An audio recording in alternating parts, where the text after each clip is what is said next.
Qajeelchi misoomaa albuudaa bulchiinsa sablammii Oromoo garee qo'annoo biiroo misoomaa albuudaa naannoo Amaaraa fi qooda fudhattoota waliin marii gaggeessee jira. Hoogganaan garee qorannoo biiroo misoomaa albuudaa naannoo Amaaraa obbo Alamuu Farradeen qabeenyi albuuda bakka hin buune waan ta'eef beekumsaan hoogganamuu qaba jedhaniiru. Itti aanaa bulchaa fi itti gaafatamaa qajeelcha qonnaa bulchiinsa sablammii Oromoo obbo Jamaal Aliin akka jedhanitti biiroon misoomaa albuudaa hojii hedduu hojjechaa jiraachuu himanii fayyadamummaa mirkaneessuun akka barbaachisu ibsaniiru. Albuuda sirnaan itti fayyadamuuf leenjiin barbaachisaa ta'uu ibsuun qabeenya kana sirnaan eeguuf qindoominaan hojjechuun ni barbaachisa jedhaniiru. Itti gaafatamaan qajeelcha misoomaa albuudaa bulchiinsa sablammii Oromoo obbo Siraaj Jamaal gama isaaniitiin dameen albuudaa damee misooma carraa hojii uumuu fi badhaadhina mirkaneessuu danda'u waan ta'eef bu'aa qabnu akka beeknu nu gargaareera jedhaniiru. Biiroon dhimma dubartootaa dargaggootaa fi hawaasummaa naannoo Amaaraa mata duree hirmaannaa dargaggootaa nageenya itti fufinsa qabu jedhuun koonfiraansii dargaggoota naannoo gaggeesseera. Dargaggoonni naannichaa, abbootiin amantaa, maanguddoonnii fi qooda fudhattoonni biroon maricha irratti hirmaataniiru. Waltajjicha irratti haasawaa kan taasisan sadarkaa itti aanaa bulchaatti qindeessituun damee hawaasummaa naannoo Amaaraa Dr. Muluunash Dasee akka jedhanitti mootummaan naannichaa mata duree nageenya hundaaf hundi nageenyaaf jedhuun marii gaggeessaa tureera jedhaniiru. Dargaggoota waliin mari'achuun nageenya naannichaaf murteessaa ta'us dubbataniiru.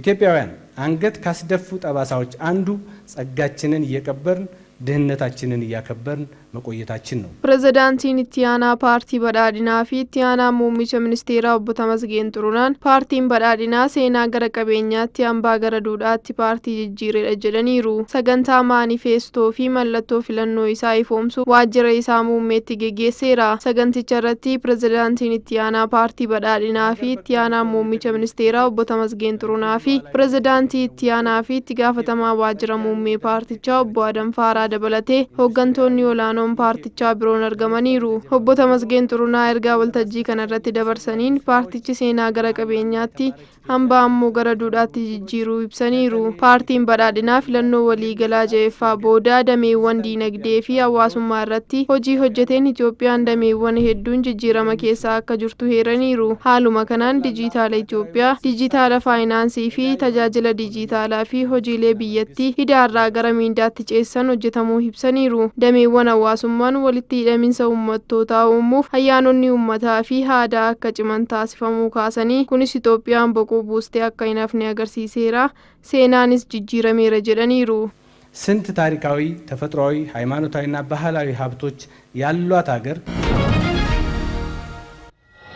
የባህር አክሰስ ቱ ደሲ ለኢትዮጵያ ኤግዚስቴንሻል ነው አለን የህልውና ጉዳይ ነው። ጋፊን አቡማ ውላ ገላና ኢትዮጵያ አቁማ ፊ ቀጀልቶ ወሎን ጉደቹ bu'uura kan godhate ta'uu hayyuun saayinsii siyaasaa fi qunnamtii idil addunyaa Piroofeesar Buruk Haayiluu dubbatan. Ulaan galaanaa carraa investimentii kallattiin babal'isuun olitti daangaan biyya tokko akka kabajamuuf faayidaa qabu salphaa akka hin taane dubbataniiru. Haa ta'u malee dhimmoota kana tilmaama keessa galchuu dhabuun miidhaan Itoophiyaa irratti raawwatame haalli itti Itoophiyaan ulaa galaanaa dhabdee callisuun waggoota kan lakkoofsisee fi namoota hedduu biratti gaabbii uumeera. Hayyuun saayinsii siyaasaa fi qunnamtii idil addunyaa Piroofeesar Buruk Itoophiyaa fi galaanni diimaan haala teessuma lafaan uumamaa fi seenaan akka adda hin baanetti kan walitti hidhamanidha jedhaniiru. Itoophiyaan galaana diimaa malee madaallii hedduun jiraachuun ishee rakkoo ta'uu dhugaa namni hundi hubatu ta'uu kaasuun abbaa ulaa galaanaa ta'uun dirqama ta'uu ibsaniiru.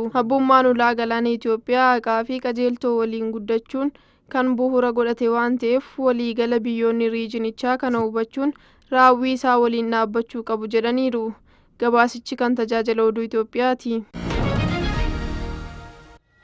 Itoophiyaan dhibeewwan tasa mudatan ittisuun bu'aa olaanaa galmeessisuu ishee ministeerri deetaan ministeera fayyaa Dr. Darajjee Dhugumaa ibsan.